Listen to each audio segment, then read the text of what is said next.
Inspector विवेक परेशान थे।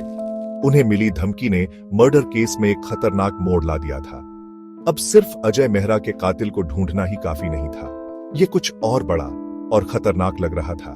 कोई उन्हें डराने की कोशिश कर रहा था, लेकिन क्यों? मैं डर को अपने फैसले पर हावी नहीं होने दे सकता।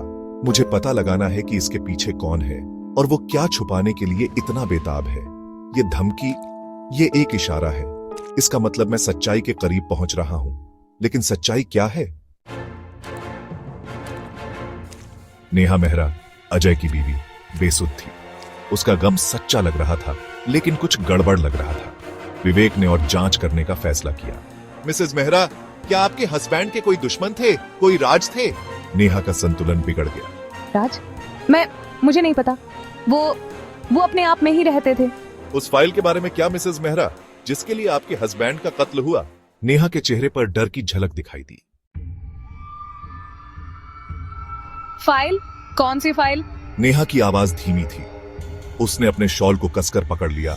उसकी उंगलियां सफेद पड़ गईं। विवेक जानता था कि वो कुछ छुपा रही है।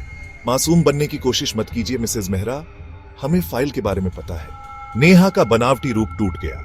उसने अपना चेहरा अपने हाथों में छुपा लिया। उसका शरीर सिसकियों से कांप रहा था।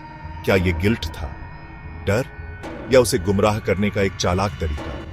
विवेक पक्का नहीं था, लेकिन वो इस झूठ के जाल को सुलझाने की ठान चुका था। फोन रिकॉर्ड से एक नाम सामने आया, रवि वर्मा। अजय मेहरा ने अपनी मौत से ठीक पहले उसे फोन किया था।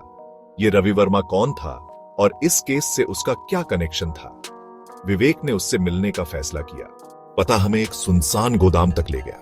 दरवाजा खुलते ही धूल भरा अंदरूनी हिस्सा दिखाई दिया और वहां सीलिंग फैन से लटका हुआ था रवि वर्मा, मरा हुआ। विवेक के दिल में दहशत छा गई। ये अब सिर्फ एक मर्डर केस नहीं था, ये एक शिकार था, एक बेरहम कातिल के खिलाफ एक रेस।